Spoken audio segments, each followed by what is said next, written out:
ወለቴ ኤልያስ ነው ብሏል። ያው ትርና ሰባት ቀን ያለው አምላክ ነው የወጣው እኔ። እሺ በቃ ሲራጅ ይብላል ያንዴ ይብላልና ሰባት ቀን ያለው አምላክን ለማምለክ ቤ ወጣው። እሺ አዳምጠኝ ኤልያስ ቆይ አዳምጠኝ። አንተ ያመንከውን እስኪ እኔን አሳምነኝና እኔም አንተ ልከተልህ። በቃ እስኪ አንተ አምኜው ተደምጣ ንገረኝ። እሺ ንገረኝና ነገረኛ አንተን ለምን? እሺ አዎ እኔ በመጀመሪያ ደረጃ በእናንተ በመጽሐፍ ቅዱስ ያለውን አይውልህ ትክክል አልመሰለኝ። ኤልያስ አዳምጠኝ። ማነው ሚስራጅ ይቅርታ አድምጠኝ። እነዚህ ጋር ምንድን ነገር ልንገርህ። እኔ አሁን የምፈልገው አንተ ሰጥሃል አይደለ? አንተ አምነህ የሰለምክበትን ነገር ንገረኝና እኔ አንተን ተከትዬ ልስለም። አሁን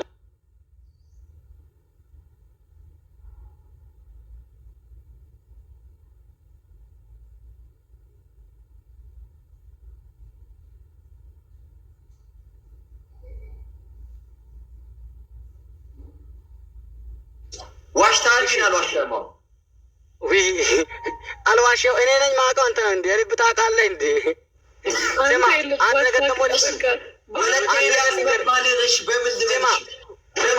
ወለቴ ኤልያስ መሆንሽ አንድ ነገር ልንገርህ። ስማ እስላምና ክርስቲያን የሚያስብለው እኮ ስም አይደለም። አንድ የሚታውቀው ነገር ማለት ያ አሁን ክርስቲያን ስለማታውቅ አንድ ሊወጥና አንድ እንዴት እንደሚያስብል ያሳያለሁ። ችግር የለውም። እንዴት እንደሚያስብል አንተ መሐመድ ቢተናው ያስሙን በምን ልመንሽ ነው? ስማ ና ቤቴን አሳያለሁ። ወለቴ ያስሙን በቤት ነው የማውቀው እንዴ? እኔ ላስ ልንገርህ ያልኩት እንደ ምክንያቱን የወጣሁበትን ልንገርህ ላስተምርህ አልኩት። አይደለም አሁን እሱ እኮ ጥያቄ ያለው ሚራጅዬ ምን መሰለኛ በጣም እንወዳለን። እኛ እንድጠይቅ እንፈልጋለን። እኛም መጠይቅ እንፈልጋለን። ተረጋግተን ማውራት ስለምንፈልግ እና ወይ ጠይቆ ወይ ጠይቃችሁ። የምር የክርስትና ስም ወለተ ኤልያስ ነበረ ወይ? እኔ ነገርኩሽ አይደል እንዴ? አሁን ያልኩሽ አይደል እንዴ? በቃ እሺ ወለተ ኤልያስ ስሚ ደገምከው። እሺ አሁን ይኸውልህ ወለተ ኤልያስ ከኔ ጋር እንቀጥል አንዴ። አንተ አምነህበትን እስኪ እስልምና እንድሰልም አሁን በአንተ ሻሃዳ ማየት ስለምፈልግ እስልምና ያመንክበትን አንድ ሁለት ነገር ንገረኝ። እንዴት አምነህ ምክንያቶችን እስልምናን አምነህ የሰለምክበትን ምክንያቱን ንገረኝና እኔም ልስለማ። አሁን ምክንያቱን ማለት ነው። እሺ አዳምጪኝ። እሺ ሚዩት አድርጉና አዳምጡኝ። እሺ ልንገራችሁ። እሺ ቀጥል። በመጀመሪያ ደረጃ እኔ የሰለምኩበት ምክንያት በመጽሐፍ ቅዱስ ያለው ነገር ነው። ምክንያት እኮ ነው። አንድ ግልጽ ላድርግልህ። አይ እሱ የእናንተ መጽሐፍ ታፍሩበታላችሁ። አብዱል አዳም የጠየቅኩህ ያለሁት እኔ በእስልምና ያሰለምክበትን ያው እስልምና ልትቀበል የቻልክበትን ስለ እስልምና ንገረኝ ነው የተባልከው እንጂ መጽሐፍ ቅዱስ ተንከባልል አላልኩህም። እሺ ወለተ ኤልያስ ፕሊዝ እስልምና ላይ ይሄን ስለተባለ ይሄን አምኛለሁኝ በለኝና አሳምነኝ። እኔን እዚህው ይኸው ከወንድሞች የተለይቼ ሻሃዳ ሊይዝ ነው። ቶሎ በል። ምክንያቱ እስልምና ብቻ አይደለም ክርስትናም ድረስ ነው አልኩሽ እኮ ባይብል እናንተ ባይብል ይኸውልህ ወለተ ኤልያስ ስለ ክርስትናው ተውና እስልምና ላይ ብቻ ይሄን ብለው አሳምነውኛልና ልስለም ነው እያልኩ ያለሁት። በቃ ንገረኝ የሰለምክበትን። ያሳምነኝ ባይብሉ ነው አልኩሽ እኮ ልክ ናችሁ እኮ። ይኸውልህ ሚራጅዬ ባይብል በእናንተ ባይብል ሚራጅዬ ምን መሰለህ እንዴት እንደሆነ ታውቃለህ? የእናንተ ባይብል እኛ እኮ ገባን። እኛ ባይብል ላይ ያሰለመ ምን እንደሆነ ታውቃለህ? በቃ ልንገርሽ፣ በባይብል ላይ የሚያሰልመውን ቦታ ልንገርሽ። ምን እንደሆነ ታውቃለህ? በክርስትና የሚሰጡ ስሞች በጣም የክብር ስሞች ናቸው ብለን ስለምናምን አንተ ወለተ ኤልያስ ቁርአኑን ንገረን ማለት ወለተ ኤልያስ ማለት በጣም ትልቅ የክብር ስም ነው እና እሱን እንዴት ትጥለው? በቃ አልፈልግም ሚራጅ መባል የምንፈልገው ያለ ያስዋለ ነገር ምንድን ነው? ልንገርሻ ላስተምርሽ። ልንገርሽ ስሚ። እኔን ያስወጣኝ ሰምተሻላ? ወለተ ኤልያስነቴን ያስተዋይም በለና በስርዓት ንገረኝ። ምስክርነት ነው የምፈልገው በዚህ ሰዓት ላይ። አሁን እኮ አንተ ለእስልምና ምስክር ልትሆን የመጣኸው አይደለም? ስለዚህ እኔ ወለተ ኤልያስ መባሌን ያስተዋይም በለህ ንገረኝ። እኔ ማመን ነው የምፈልገው። ልንገርሽ እሺ ኤልያስ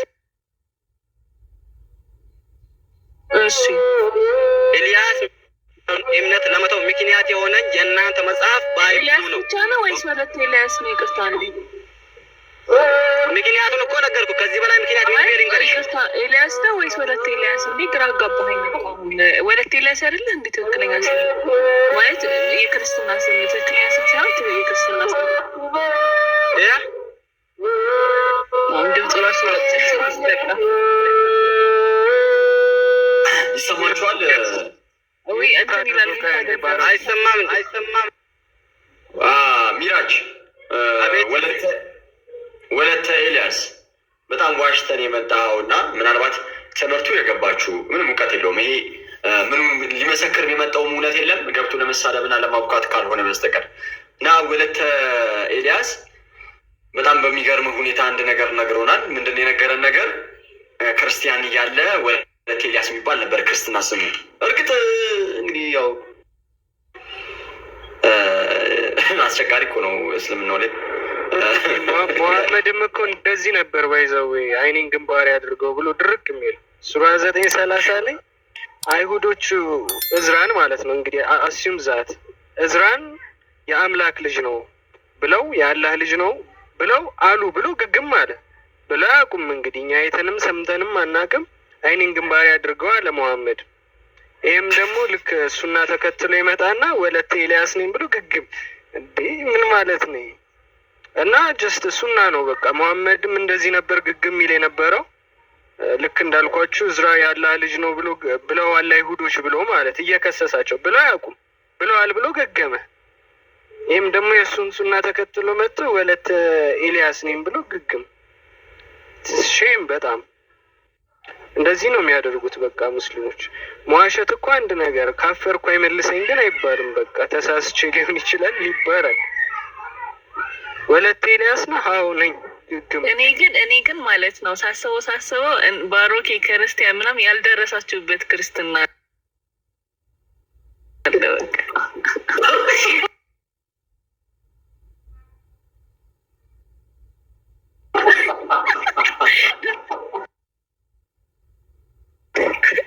እናንተ ጋር ክርስትና ያልተደረሰበት ኦርቶዶክስ ነው እንጂ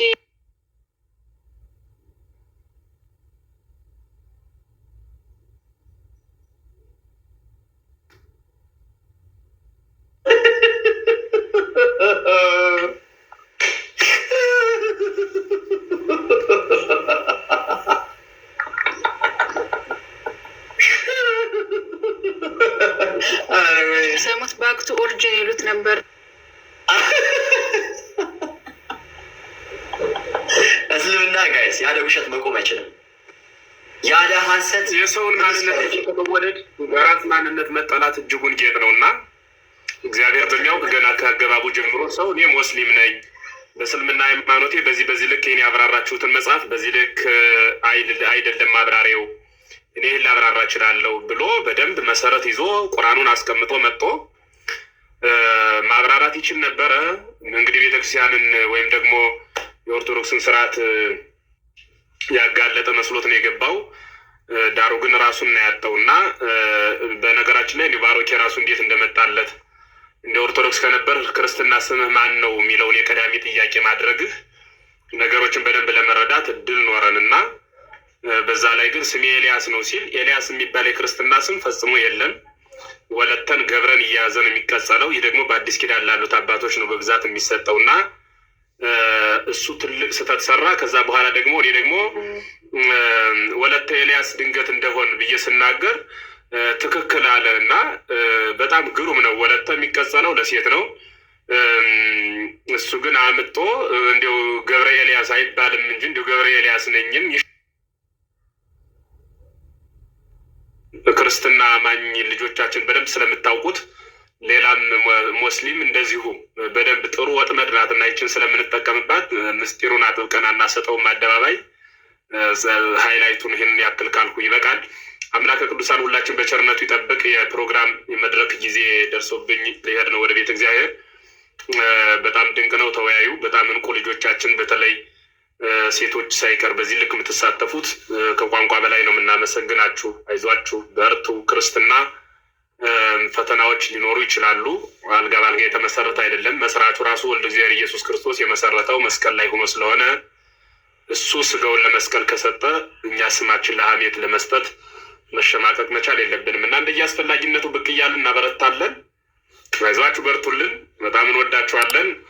እስልምና ላይ ያላችሁ ወንድሞች ግን እኔ በእርግጥ ውሸት የነቢያችሁ ይመስላል። ምክንያቱም ከነቢያችሁ ያላመጣችሁትን መቼም እናንተ አታወሩም። መልኩ የሚመስለው አንድ ልጅ እናቱን ወይ አባቱን ነው። የጎረቤት ከሆነ መልኩ ያጠራጠራል ይባላል እና እናንተም ሀሳባችሁ የነቢያችሁ ሀሳብ ነው የሚመስለኝ። መቼም ወልዳችሁ አታመጡት። የቁርአን ላይ አግኝታችሁት ነው የሚመስለኝ ውሸቱን። እና ጤና ይስጥልን።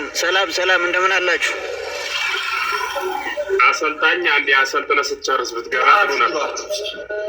እስኪ ልመዱ በቂ እንደገባ ዘው ቆይ የቀደሙን ሰውዬ እንዲሁ ታጨናንቁታላችሁ። እንደው ምን አለ እውቀት ያለውን ሰው አስገብታችሁ ብታዩ እንዴ ብራዘር። እኛ መጀመሪያ እሳቸው ጨርሱ። መምህር እየተናገሩ ነው፣ ይጨርሱ። ክብር ይኑር ለሰዎች። እኔ አንድ ግን ሀሳብ ልስጣችሁ በዚሁ አጋጣሚ ማለት ነው። ስለ ሃይማኖታችሁ ሰዎች ወደ ተረጋጋ እንዴ። እሳቸው ይጨርሱ እንጂ ምን ሆናክ ነው? ቅዱስ ሚካኤል አሁን የገባው ይሄ አሰልጣኝ የሚለው ሰውዬ የእሱ ሀሳብ ራሱ ሌላ ሀሳብ እንድሰጥ ጋበዘኝ። ለምንድን ነው የጋበዘኝ? የማያውቀውን ሰው እያስገብታችሁ እኛ አይደለን የሚያስገባን። እኛ እያፈን እየመጣን የስልካችሁን ዳታ እየከፈትን አልጎተትንም። ያልተማረኑ ግቡ ብለንም ምርጫ አልሰጠንም። በእስልምና በኩል ትምህርት ያለው ቁርአን የቀራ መማር ማስተማር የሚችል ሰው ካለ ኑ ግቡ ነው የጥሪው ድምፅ። እንደዛ ነው። ሳያውቅ መጥቶ የገባው እኛ ልቡን እየመረመርን አናመጣው። እንዴ ቸክ የምናደርግበት ማሽን አልያዝንም እኮ። ስለዚህ አሁን አንተ ራሱ የማያውቀውን ሰው አስገብታችሁ አትበል። አንተ ራሱ እውቀትህን ለካ ነህ። ዝም ብሎ መጥቶ ዘሎ ገብቶ የራስን ሀሳብ መተንፈስ አይደለም፣ ማድመጥ፣ እድል መቀበል። እስኪጠይቁ መረጋጋት ይጠይቃል። ዝም ብሎ መቆላት ይሄ ምንድን ነው? ድምፅና ቁንጫ ቦዘን ቤት ይወዳል ይባላል እና የቦዘን ቤት መገለጫ አይነት ሀሳብ ነው እና ድንቅ ነው። እንግዲህ ወለተ ኤልያስ እግዚአብሔር ልቦና ይስጥህ ነው ልንል የምንችለው። እንዲሁ ግሩም ነው እና አይዟችሁ፣ በርቱ፣ እንመለሳለን። እሺ መምህር እናመሰግናለን። መልካም ጊዜ ይሁንልዎት። እንጠብቆታለን እኛም። እሺ አሁን መግባት ትችላላችሁ። በነገራችን ላይ መምህር እንዳሉት እኛ አስገድደን አላስገባ ነው፣ አስገድደንም አላስዋሸ ነው። እንዲዋሽ ካደረገው እንደውም የሱና ብሎ የሚከተለው ነገር ነው። ሱና እያለ የሚቀበለው ነው እንዲዋሽ ያደረገው። እንዲዋሽ ካደረገውም መጽሐፉ ነው እንዲዋሽ ያደረገው እና ገብተህ ከአሁን መመስከር ትችላለህ። ማንም አሰልጣኝ ምናምን መግባት ትችላለህ። አሁን መግባት ትችላላችሁ ሙስሊሞች። እስከዛ ድረስ ግን ወንድሞች ሰላም ያላላችሁ፣ አቢቲም ብሩክም እንዴት አላችሁ? ሰላም ብለናል። ሰላም ባሮክ ሰላም ብያለሁ ሁላችሁ ነው። አንዴ ሙስሊም እንዴት አለ? እግዚአብሔር ይመስገን። ሙስሊሞቹ ሳይገቡ ያው ታውቃለህ በመሀል ዝም ብለው ስለሚበጠብጡ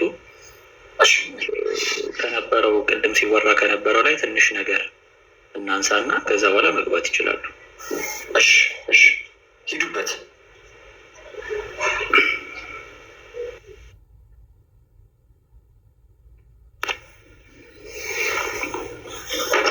ኦኬ ተከታተሉኝ ልብ ብላችሁ። ሱናን አቢ ዳውድ 4363 ላይ ግሬዱ ሳሂህ የሆነ ሀዲስ ነው። ምንድን ነው የሚለን ይሄ ሀዲስ ብለን ስንመለከት ናሬትድ አቡበከር ነው የሚዘግበው ይሄንን ሀዲስ ማለት ነው። ኦኬ አቡ በዝራ ሰይድ አይ ዋዝ ዊዝ አቡበከር he became angry at a man and uttered hot words ከባባድ ቃላት በሚናገሩ ሰዎች አቡበከር በጣም ተናደደ ይላል። ሶ እንደዚህ አልኩት do you permit me caliph of the messenger of Allah that I cut off his neck አንገቱን እንደበጠሰው ትፈቅድልኛለህ ወይ ብሎ ይጠይቀዋል አቡበከር ማለት ነው። ይሄንን ሰው ምንም አላደረገም፣ ሆት ወርዶችን ነው የተናገረው። ሶ አቡበከር በመናደዱ ምክንያት ከአቡበከር ጋር ያለው ሰው ምን ይለዋል? አንገቱን እንደበጠሰው ፍቀድልኝ ይለዋል። ዚስ ወርድስ ኦፍ ማይን ሪሙቭድ ሂዝ አንገር። እነዚህ ቃላቶች የእሱን ንዴት ቢያረቁለት ብሎ ማለት ነው። ሂ ስቱድ ኤንድ ወንት ኢን፣ ተነዛህና ወደ ውስጥ ገባ። ዜን ሂ ሴንት ፎር ሚ ኤንድ ሴድ፣ ከዛም አስልኮ እንደዚህ አለኝ። ዋት ዱ ዩ ጀስት ሴይ ናው፣ አሁን ምንድን ነው ያልከው ብሎ ሲጠይቀው፣ አይ ሰይድ አይ ሃድ ሴድ፣ ያልኩትን ብያለሁ። ፐርሚት ሚ ዛት አይ ከት ኦፍ ሂዝ ኔክ፣ አንገቱን እንደበጠሰው ፍቀድልኝ ያልኩት አለው። ከዛ አቡበከር ምን ይላል? ውድ ዩ ዱ ኢት ኢፍ አይ ኦርደር ዩ፣ ይህንን በፈቅድልህ ወይም ባዘህ ታደርገው ነበር ብሎ ሲጠይቀው፣ አይ ሴይድ የስ፣ አዎ አደርገዋለሁ አለ። አቡበከር ምን ብሎ ይመልሳል? ኖ አለ። አአ አይ ስዌር ባይ አላህ፣ በአላህ እምላለሁ። ዚስ ኢዝ ኖት ፎር ኤኒ ማን አፍተር ሙሐመድ። ተመልከቱ፣ ሰውን ከመሬት ተነስቶ መግደል ከመሐመድ ውጭ ለማንም አልተፈቀደም ይላል። ይህንን የሚለው አቡበከር ነው። ዚስ ኢዝ ናት አላውድ ፎር ኤኒ ማን አፍተር ሙሐመድ፣ ከመሐመድ ውጭ ማንም አልተፈቀደም አለና ሰው በምን ሁኔታ ነው የሚገደለው በእስልምና? ዚስ ኢዝ ያዚድ ቨርዥን። አሕመድ ቢን ሐንበል ሰይድ አቡበከር ሃዝ ኖ ፓወር ቱ ስሌይ ኤ ማን ኤክሰፕት ፍሮም ስሪ ሪዝንስ። አቡበከር ሰውን የመግደል ስልጣን የለውም ከሶስት ምክንያቶች በቀር ይላል። መሐመድ ግን ስልጣን አለው ሰውን ከመሬት ተነስቶ የመግደል ማለት ነው። እነዚህ ምክንያቶች ምንድን ናቸው? ሰው በእስልምና የሚገደልበት ሲባል የአላህ መልእክተኛ እንደተናገረው had mentioned disbelief after belief፣ አምኖ የካደ ሰው የመሐመድን ትእዛዝ መፈጸም ያጸድቃል አይደለም። ስለዚህ ሰው ከእስልምና ወጥቶ ክርስትናን ቢቀበል ይገደላል ማለት ነው። ይህ መግደል የመሐመድን ትእዛዝ መፈጸም ስለሆነ ሙስሊሞችን ያጸድቃል ማለት ነው። ዲስቢሊፍ አፍተር ቢሊፍ ሰውን ያስገድላል። ሌላኛው ሁለተኛው ምክንያት ምንድን ነው? ፎርኒኬሽን አፍተር ሜሬጅ፣ ከጋብቻ በኋላ የሚደረግ ዝሙት። ይሄ ደግሞ ቁርአን ውስጥ የነበረ በኋላ ላይ በፍየል የተበላ የቁርአን አንቀጽ ነው። ይኸው ምንድን ነው የሚለው? አይሻ እንደተረገችው ዘ ቨርስ ኦፍ ስቶኒንግ ኤንድ ብሬስት ፊዲንግ አን አደልት ሪቪልድ 10 ታይም። ኦኬ፣ በድንጋይ ሞገር ወርዶ ነበረ፣ ነገር ግን ኤቴም ሺፕ ኬሚን ኤቲት፣ በላችሁ፣ ፍየሏ መጣ በላችሁ ብላ አይሻ ይህንን ትናገራለች ማለት ነው። ሶስተኛው ምክንያት ምንድን ነው?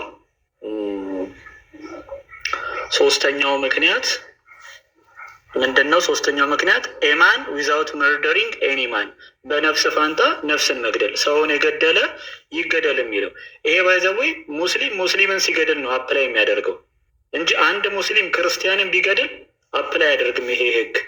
ይኸው ማስረጃው ራሱ ፊት ለፊት ምንድን ነው የሚለው? ኖ ሙስሊም ሹድ ቢ ኪልድ ፎር ኪሊንግ ኤ ዲስቢሊቨር። አያችሁት? ማንም ሙስሊም ካፊርን ስለገደለ መገደል የለበትም ብሎ ራሱ ሐዲሱ ያስቀምጣል። ኖ ሙስሊም ሹድ ቢ ኪልድ ፎር ኪሊንግ ኤ ዲስቢሊቨር። ስለዚህ የመሐመድን ትእዛዝ መፈጸም የሚያጸድቅ ከሆነ መሐመድ ደግሞ እምነቱን የካዱ ሰው ግደሉ ካለ አንድ ሰው ከእስልምና ወጥቶ ክርስቲያን ቢሆን ይገደላል። ይህ ደግሞ ሙስሊምን ያጸድቀዋል ማለት ነው። አንድ የመጨረሻ ሀሳብ ላንሳና ትንጥላላችሁ። ቁርአን ምን ይላል?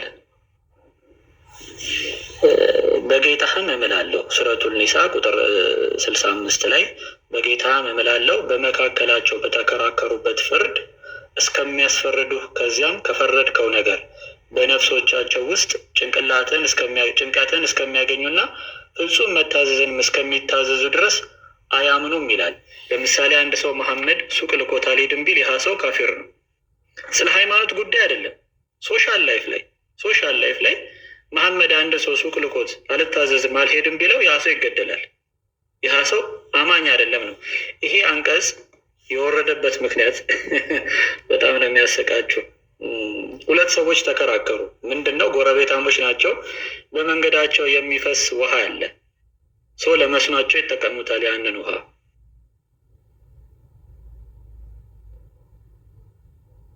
መሐመድ ጋር በሚሄዱበት ጊዜ አንደኛው አልዙበይር የተባለ ሰው ነው። የመሐመድ አጎት ልጅ ነው፣ ዘመዱ ነው።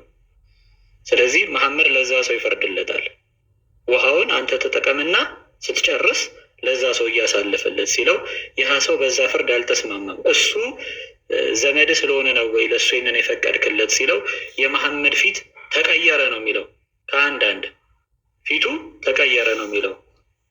the face of the Allah's messenger changed color፣ የፊቱ ከለር ተቀየረ። ሶ ይሄንን ጥያቄ ሰውየው ይሄንን በማለቱ ዑመር ሄዶ የዛን ሰውዬ አንገት እንደበጠሰው ይናገራል ማለት ነው። ሶ እስልምና በጣም በግድያዎች የተጨናነቀ ሃይማኖት ነው። ሲጀመር አርማቸውም ሰይፍ ነው። ሶሻል ላይፍ ላይ ባሮኬ መሐመድ አላህን ተከተሉ ብሎ ሰዎች ተቃውሞት አይደለም። ይሄ ሰውዬ ባይዘው ሙስሊም ነው። እስልምና የሚያሰጋው ለክርስትናና ለአይሁድ ብቻ አይደለም፣ ለራሱ ለሙስሊምም ያሰጋል። የአንሳር ነዋሪ ነው፣ ሙስሊም ነው። ነገር ግን ከጎረቤቱ ጋር ተከራክሮ ነው መሐመድ ጋር ሄደው። እምነቱን አልካደም። አላህንም አንተንም መልእክተኝነትን አላምንም አላለም። ነገር ግን ትእዛዙ ለዘመድህ አይደለህ የሚለው ቃል ብቻ ዑመር ሄዶ አንገቱን ዑመር the person who said he took out dispute from the prophets decided my favor። ኦኬ ተመልከቱ። እዚህ ጋር ዑመር ምን እንዳደረገ ከቤቱ ወጣና emerged from his holding aloft his sword፣ ሰይፉን እንደዚህ ወደ ላይ አድርጎ እየፎከረ ሄደ። he struck the head of the man፣ የሰውየውንም ጭንቅላት በጠሰው ይላል፣ በሰይፍ ማለት ነው። who rejected the prophet's decision and with the sword and kill him consequently። ከዛ በኋላ ይሄ አንቀጽ ወረደ ማለት ነው። አይዲያውን ያገኛችሁት ይመስለኛል ባጭሩ። ባሮኪ በጣም ግልጽ ነው። ቃል ያሰማልን። ግልጽ ነው መጽሐፉ። ሊያውም ትንሽ የተጠቀሰው በነገራችን ላይ ስለ ግድያ ያለው ነገር ዝሙትና ግድያ እስልምና ምን ከሽፋኑ እስከ ሽፋኑ መሸፈኛው ከመክፈቻው እስከ መሸፈኛው ጫፍ ድረስ ያለው ሙሉ እንደዛ ስለሆነ ምንም የጥያቄ የለው ጉዳይ ነው። ለማንኛውም መግባት የምትችሉ እና ስገቡ ደግሞ ሀሳባችሁን በግልጽ መናገር የምትችሉ በማለትም ይሄ ስድብ የሌለበት እና እውቀት ያላችሁ ለምትናገሩት ነገር እስልምናውም ላይ እውቀት ያላችሁ እና ሰዎች ካላችሁ ያው አንድ ቁጥር መጻፍ ትችላላችሁ። ለመሳደብ የምትገቡ አይደለ እንዳልኳችሁ እነ ወለተ ኤልያስንም አንፈልግም። ሳትዋሹ የራሳችሁን እምነት ወክላችሁ በትክክል እኔ ሙስሊም ነኝ እንዲህ አምናለሁ እስልምና ላይ እንዲህ የለም የምትሉ ከሆነ ኑ ያው ክፍት ነው። ገስቲላኩ ይግቡና የመከራለች እናት ብቻላም ተቆሽሽ ይግቡና እስኪገቡ ባሮክ ምን ትላለህ? ጀነት በሰይፍ ጥላ ስር ነች ይላል መሐመድ።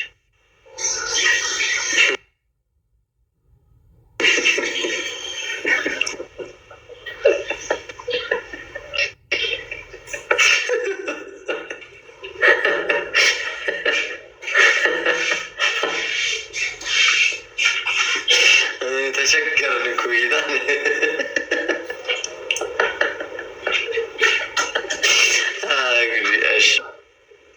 ሳሂህ አልቡኻሪ 28:18 ላይ አላህ አፖስትል ሰይድ ኖው ዛት ፓራዳይዝ ኢዝ አንደር ዘ ሼድ ኦፍ ስዎርድስ ይላል። ይህንን ወቁ ጀነት በሰይፍ ጥላ ስር ናት ይላል።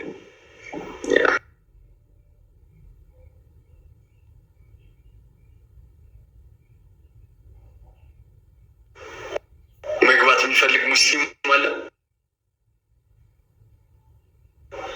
ቢኪ አንተ ቀጥል። እያሳየን የነበረው ቀጥል። እሺ ቃልዬ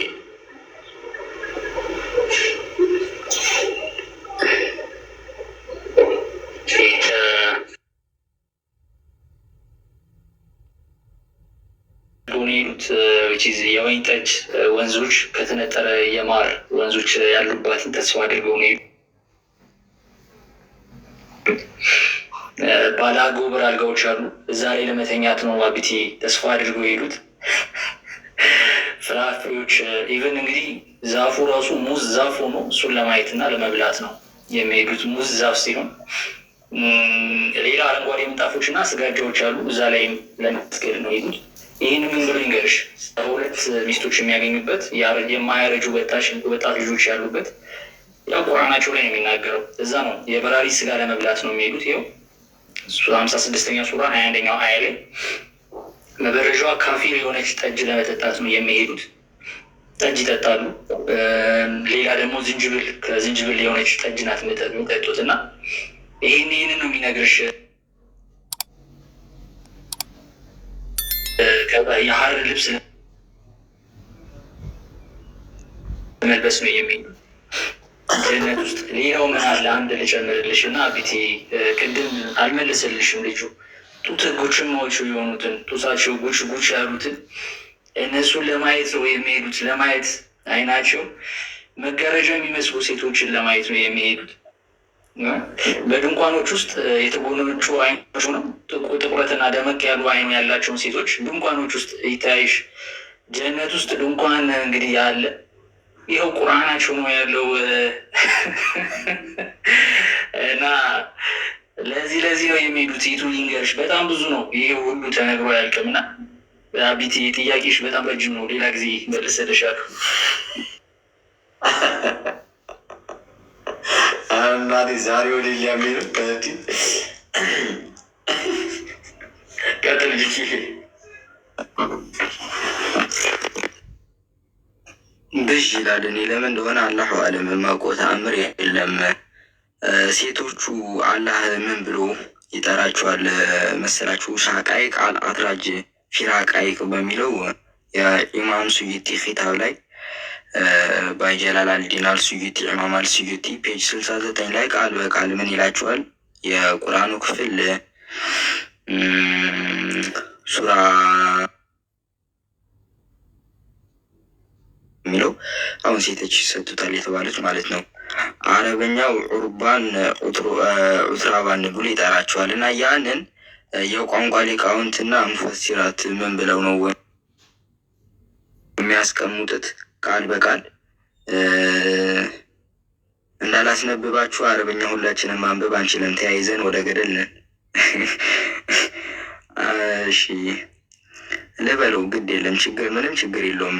ስለተጻፈ ሸርሙጣ ብሎ ይጠራቸዋል።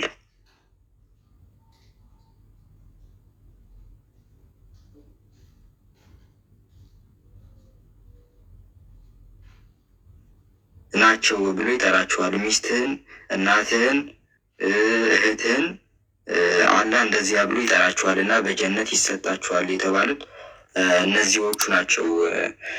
ባይሆን ቀደም ይሄ የአንገት ማረዱ ላይ ተነስቶ ነበርና እሱ ጨቅ ነው የሚላቸው ከተነሳ እስልምና ላይ የአንገት እያመጡ ማረድ ምናምን ጨቅ ነው የሚላችሁ ከምታስቡት በላይ ማለት ነው። አንገት የሰውን አንገት ማረድ ማለት ነው። ብዥ ይላል። እኔ ምንም ላረጋችሁ አልችልም። በቃልም ግን ማስረጃዎቹን ስለምሰጥ ችግር የለውም። ሱረቱ አል-አንፋል ቅጥፈት 64 እና 65 ላይ ለእነዚያም ለነቢይም በምድር ላይ እስኪያደክም ድረስ ለእርሱ ምርኮኛ ሊኖሩት አይገቡም ይላል። አረበኛውን ስትመለከቱት ታላቅ እልቂት እስኪያመጣ ድረስ ይለዋል እና ወደ ሱረቱ ሙሐመድ የሙሐመድ ምዕራፍ ቅጥፈት 4 ላይ ስትመጡ እነዚያ የካዱትን በጦር ላይ ባገኛችሁ ጊዜ ጫንቃዎቻችሁን በኃይል ምቱ ይላል። ባደካሟችኋችሁን ጊዜ አትግደሏቸው፣ ማርኳችሁ ይላል። ያው በግንፍ ያስቀምጣል። አንገታቸው ምን ብላችሁ ቁረጧቸው። ሀዲሳቱን ላሳያችሁ። ስለ አንገት መቁረጥ ብቻ ብናይ ማለት ነው እስልምና የሽብርተኝነት ሃይማኖት አይደለም ስለሚሉ ስለ አንገት መቁረጥ ብቻ ብንመለከት ሙዋጣ ማሊክ ቡክ 36 ሀዲስ ነበር። በሀዲስ እናውጣው። ሀዲስ ነበር 15 ላይ ቃል በቃል ሀዲሶቹ ስለሚረዝሙ አናነባቸውም። አንገቱ ማን ነው ሃይማኖትን የለወጠ አንገቱን ቁረጡት ይላል። ያ ብቻ አይደለም ስለ አንገት መቁረጥ ከተነሳ ኦኬ ሪፍሬሽ መደረግ አለበት። ቆይ አንዴ ሱና አለቱም ለምን እንደማይከፍትን ያላውቅም እያስቸገረ ነው።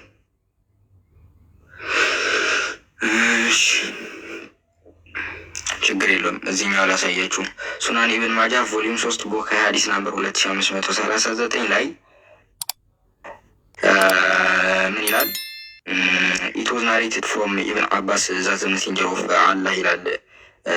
ሀብሩል ኡማ የኡማው ሊቅ ተብሎ ከሚጠራው ሁኤቨር ዲናይስ ኤ ቨርስ ኦፍ ዘ ቁርአን ኢትስ ኤ ፕሪንሲፕል ቱ ስትሪክ ሂዝ ኔክ ይላል።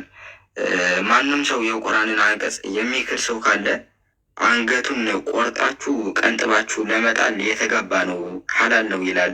አንገት ስለመቁረጥ ብቻ ማለት ለምሳሌ አህባሾች የቁርአንን አንቀጽ ይክዳሉ። ወሃቢያዎቹም ልክ እንደዚህ። ከምን አንጻር መሰላችሁ? ወሃቢያዎቹን ብታዩዋቸው አላህ አባት አለው የሚለውን በሌላ ተረጎሙት፣ ካዱት ማለት ነው። የቁርአኑን አንቀጽ በሌላ ተረጎሙት፣ ተምሳሌት ነው አሉት። ስለዚህ ለወሃቢያዎች እንደ ካዱ ነው፣ የቁርአንን አንቀጽ ክደዋል። አህባሾቹን በተመሳሳይ ወሃቢያዎቹን በተመሳሳይ ለአህባሾች ክደዋል። ለምን? አላህ አባት አለው የሚለው ተምሳሌት የቁርአን ክፍል ምን ብለውን ያስቀመጡት? አላህ የምርን ባት አለው ብለው የቁርአኑን ክፍል ክደውታል። እዚህ አንገታቸው ሊታረዱ ይገባቸዋል። ያ ብቻ አይደለም። ልክ እንደ ፖለቲካው አብዱል ዋሃብ ፖለቲከኛው ሰውዬ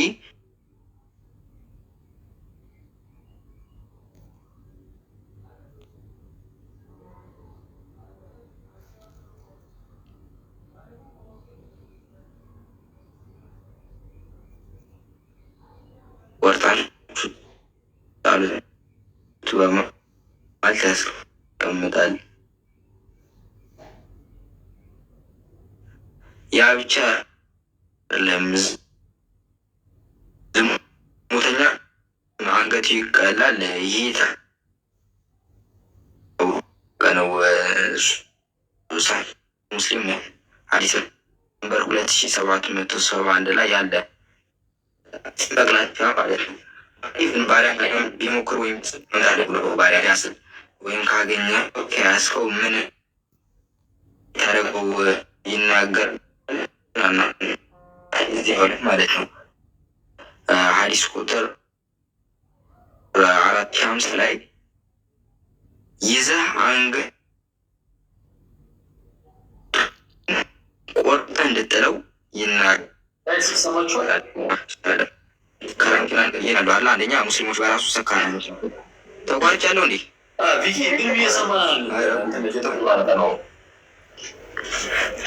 አሁንስ አሁን ጥሩ ነው። ሰካራ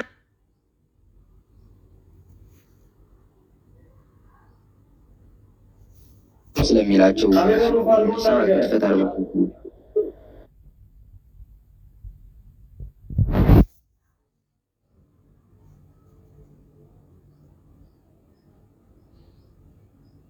ለልጅ መቀመጫውን ማለት ነው እንደዚህ ይዞ መግረፍ ነው። በአራተኛ ግን ከሰከረ ቀልድ የለም አባቴ። አንገቱን እንደዚህ ይዘህ ቀንጠብ ማድረግ ነው በቢላ።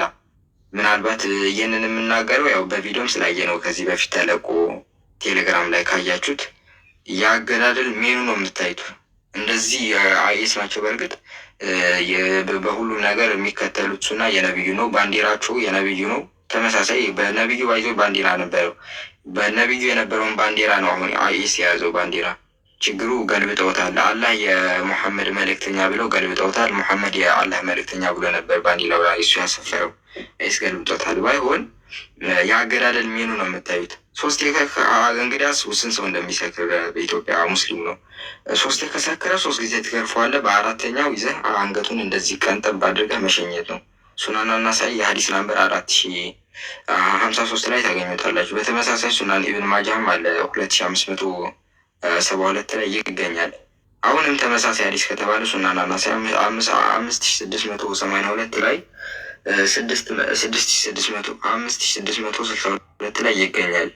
የአልኮል አይነት ምንድን ነው ከተባለ አትርሚዲ ላይ ገለጽ ያደርገዋል። አንገቱን የሚታረድበት ማለት ነው። የወይን ጠጅ ከጠጣ ብሎ ያስቀምጣል። የወይን ጠጅ ዋይን ከሆነ ሁኤቨር ድሪንክ ዋይን በማለት ያስቀምጣል።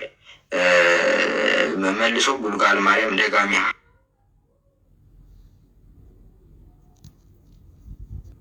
አንድን ሰው አንገቱን እንደዚህ ቀንጠብ አድርጎት የራሱን ቆርጦ ማለት ነው በፀጉር ይዞ እየሮጠ እየጮኸ ይሄዳል። አላሁ አክበር እያለ እየጮኸ ይሄዳል። ሁለቱም ጓደኞቹም ልክ እንደዚሁ አንገቱን ቆርጠውት እኮ ነው በፀጉር ይዘውት፣ ልክ ፊልም ላይ እንደምናየው አላሁ አክበር እያሉ ይሄዳሉ ማለት ነው። ምናልባት ይህ ነገር ፊልም ይመስላል። አዎ ይመስላል አለ። በፊልም በሚመስል ሁኔታ በዶኩመንተሪ መልኩ እኮ ቴሌግራም ላይ ነበር አይደል? እሱ ግሩፕ አለ እንዲህ እውነት ያጠፍቷል መሰለኝ። ብዙ ሰው እየጠየቀኝ ነበር አለ እያለ እኔ ማትቼዋለሁ። ግን አለ የምር ነው። በታንክ ምናምን ሲገድሏቸው በቪዲዮ አሁንም አለ። በቪዲዮ በታንክ ምናምን እንትን ሲጨፈጭፏቸው ሲገድሏቸው አንገታቸውን ይዘው ቀንጠብ ሲያደርጓቸው ልጆች ምናምን መጥተው እንደዚህ በቢላ አንገታቸው ሲወግቧቸው በጣም እንትን የምትሉት ነገር ነው የምታገኙት። ያው አሁንም ከላይፍ ከማሚ ላይፍ ሳንወጣ ዘ ላይፍ ኦፍ መሐመድ ዩኒሻቅ በጻፈው ኪታብ ላይ የሲራት ረሱልላህ ፔጅ 484 ላይ ማሜ ወደ 900 የሚደርሱ ጉድጓድ አስቆፍሮ በገበያ አይሁዶቹን እንዳረዳቸው ይናገራል። ወደ 900 የሚደርሱ ህጻናትና ሴቶችን ያው ከአንድ ሴት በስተቀር ለራሱ ይዟቸዋል ለባርነት። ወደ 900 የሚደርሱ አካላት ግን ይዘው ቆርጧቸዋል አንገታቸውን እንዴት ማረድ እንደዚህ አንድ ሰው ሲታረድ ማየት በራሱ ይከብዳል። ሂስትሪ ኦፍ አልጠበሪ ላይ ይደግመዋል። ጠበሪ ይደግመዋል ቮሊም 8 ፔጅ 35 እስከ 36 ላይ ያንኑ ነገር ያስቀምጠዋል። በተመሳሳይ ማለት ነው። ከሱረት አል አንፋል ላይ ስትመለከቱት 12ኛው የ8ኛው የቁርአን ምዕራፍ ቅጥፈት 12 እና 13 ስተነቡት ምን ይላል? ጌታ ወደ መላእክቱን በእርዳታ ከእናንተ ጋር ነኝ፣ እነዚያ ያመኑትን አጽናኑ፣ በእነዚያ በካዱት ልቦች ውስጥ ፍርሃትን በእርግጥ እጥላለሁ።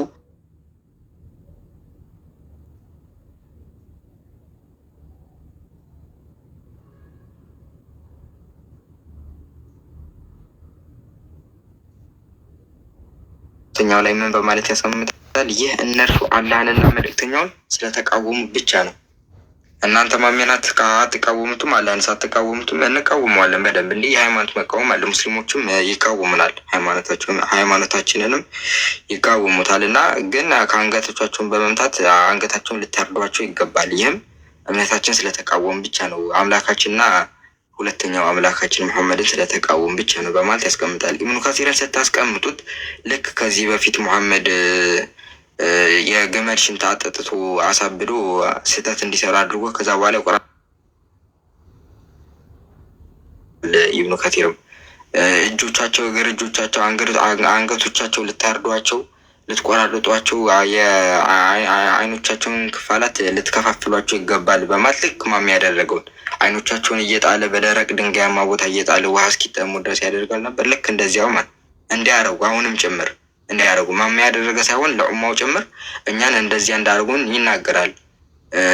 ቀደም ከነገርኳችሁ የአይሁዶች ታሪኩ ደግሞ አንዲት ሴት አንገቷ ታርዳለች፣ ያው ዝም ብላ በመሳቋ ምናምን ነገር። ሱናን አቡ ዳውድ ሀዲስ ናምበር 2886 ላይ ያንኑ ነገር ያስቀምጣል። በተመሳሳይ ማለት ነው። ተመሳሳይ ሀዲስ ቡኻሪ ቮሊዩም 5 59 ሀዲስ ናምበር 6643 ላይ ታገኙታላችሁ። ሙሐመድ አንገቱን ያስቆረጠው ሰውም አለ። ስለ አንገት ይሄ ሜኑ ነው በቃ ብለናቸዋል። ስለ እያንዳንዱ ቢጠራ እንደዚህ ሜኑ ይቀርባል በደንብ ማለት ነው። ሙሐመድ አንድ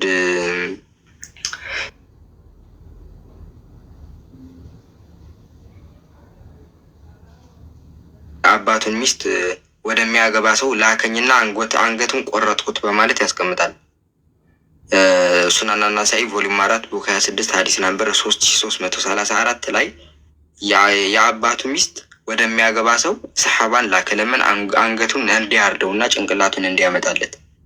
ቡልጋል ማርያም ደግሞ ፒዲኤፉ ማለት ነው ፔጅ 389 ላይ አንገቷ የተቆረጠ ሴት እንዳለች በማሚ ያስቀምጥልናል። አያልቅም እንደዚህ ስለ አንገት መቆረጥ ብቻ አንድ ሀዲስ ላንብብና ይብቃኝ። የአንገት የመቁረጥ ለየት የሚያደርገው ከሌሎች አገዳደሎች ይችላል ሲያወራ ዑመር ማለት ነው። ቀስቱን እንደዚህ ስትልከው ወይም ስትወረውረው ወደ አንገታቸው የፈጠነ ነው የሚያደርጋቸው እና ይሄ ፈጣንና አሪፍ ያደርገዋል። የአንገት አገዳደል ቀንጠብ ነው የሚያደርጋቸው። በአንዴ እንደዚህ እየተለኳለ ጦሩን በቃ አንገታቸው ገብቶ በአንዴ ነው። ሰይፉንም እንደዚህ አንገታቸውን ቀንጠብ ስለሚያደርገው አገዳደሉ ቀለል ያደርገዋል። ይሄ ሆድ ላይ ከመውጋት ምናምን ማለት ነው። በቃ አንዴ አንገታቸውን ብለህ መገላገል ነው በማለት ያስቀምጣል። ይብቃኝ፣ የገቡትን ተቀበሏል። ሰላም ሰላም ሰላም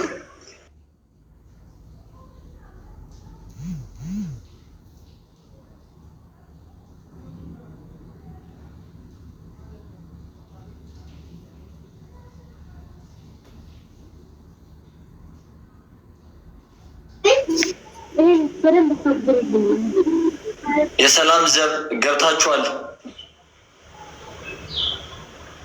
ወይም ነው ባሮች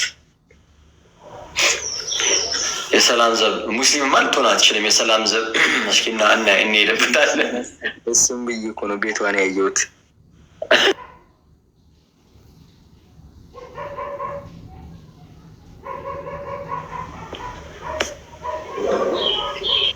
ሆራ ላይኖች ነካ ነካ ስላደረጉት አንድ ነገር ላሳያችሁና ምንድን ነው የሚለው ተፍሲር ኢብኑ ከቲር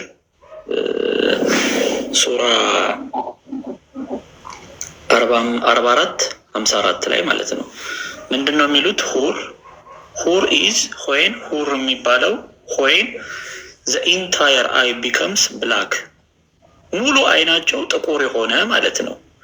ላይክ ደ አይስ ኦፍ ጋዜሊስ ኤንድ ካውስ የላምና እነዚህ የሜዳ ፍየል ጋዜሉ የሚባሉ አይናቸው እንደዚህ ማለት ነው። ሆረር አይኖች ማለት ይሄ ደግሞ እኛ የምናየው እንግዲህ በአጋንንት ቁጥጥር ስር የወደቁ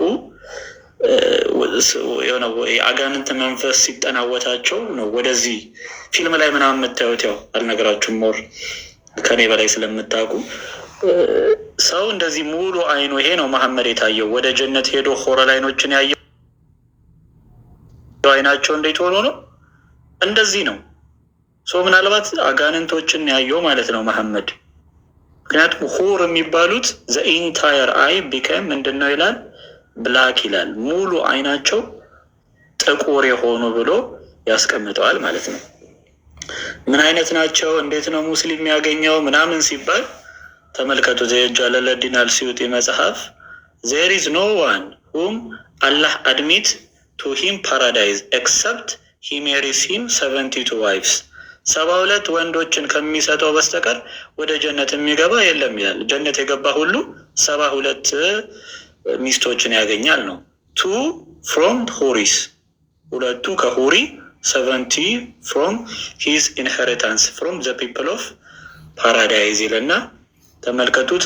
not one of them does not have desirable vagina and a penis it does not weaken የሚጣፍጥ ብልትና የማይተኛ ደግሞ የወንድ ብልት የሌለው የለም ይላል። ሁሉም ብልታቸው ጣፋጭ፣ የወንዶቹ ደግሞ ዘላለም ኢሬክት የሆነ ማለት ነው። ይሄው በሽታ ነው። ይሄ ህመም ነው፣ ጤነኝነት አይደለም። ለዘላለም የማይተኛ ብልት ይላል። እንዲሁም በሌላ ቦታ ዝቅ ብለን ስናነበው አንዱ ሙስሊም ከአንዱ ሆራ ላይ ጋር ወሲብ የሚያደርገው እዚህ ምድር ላይ የኖረውን እድሜ ያህል ነው ይላል። ለምሳሌ በ70 ዓመቱ ቢሞት አንድ ሰው አንድ አብዱል በ70 ዓመቱ ቢሞት አንዷ ሆራ ላይ ጋር 70 ዓመት ከከተተ 70 ዓመት ይቆያል ማለት ነው። በ60 ዓመቱ የሞተ 60 ዓመት ሙሉ በቃ ከዛ እሷን ሲጨርስ ሁለተኛ ትጠብቃለች ተደረባ ማለት ነው። እና ይሄ ትምህርት የመጣው አዶን ነው እንግዲህ እስልምና ያጋን ባዛው ይቅርታ ብሩክ ተከተላለ ምን አብሬ ላይ መሰለህ ማቱ ሳላ እዛ ቢገባ ብያሰብኩኝ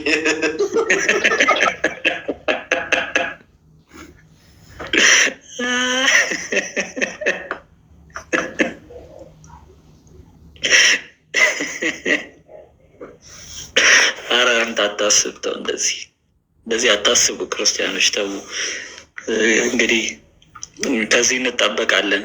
እንዲያውም ምን ይላል? from the people of paradise ሴቶቹ ተመልከቱ እዚህ ጋር the height of a man የአንዱ ወንድ ቁመት ርዝመቱ ጀነት የሚገባው ሰው የአንድ አብዱል ቁመት the height of a man from the people of paradise 90 ማይል ነው ይላል። ቁመት 90 ማይል ነው ይላል። ኢማጂን አንድ ማይል ከ1 ኪሎ ሜትር ይበልጣል እና 90 ማይል ነው የአንዱ አብዱል ርዝመት ማለት ነው። and the height of a woman is 30 ማይል ነው። የሴቶቹ ርዝመት ደግሞ 30 ማይል ነው። ሶ ኢማጂን ምን ያህል ፊዚካል አፒራንስ ሊኖራቸው እንደሚችል። ኢቭን ስለ ቂጣቸው ሲናገር እንደዚህ በጣም ትልቅ ከመሆናቸው የተነሳ and እንግዲህ ግማሽ ጆሮአችሁ እንደፍናችሁ ስሙት and her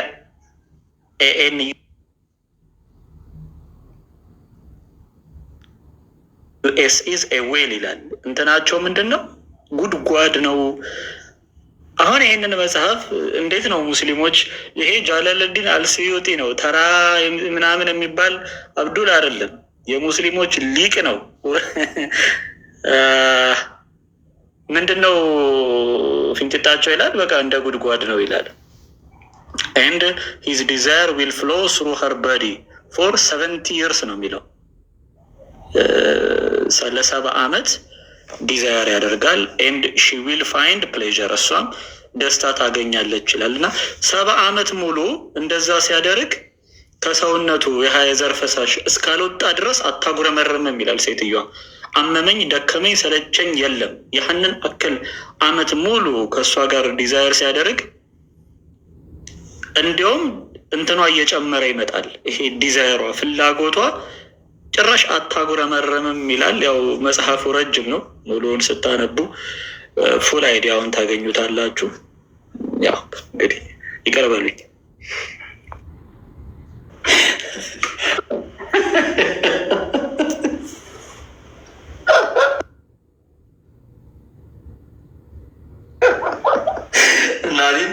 ለዚህ ኑሮማ እንደዚህ ሐዲሳቶች መነበብ አለባቸው። በምን ስቃለን? አሁን እኮ የሚያስቅ ነገር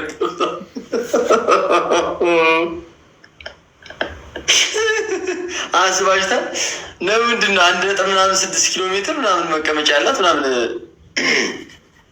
እስኪ አሁን ማለት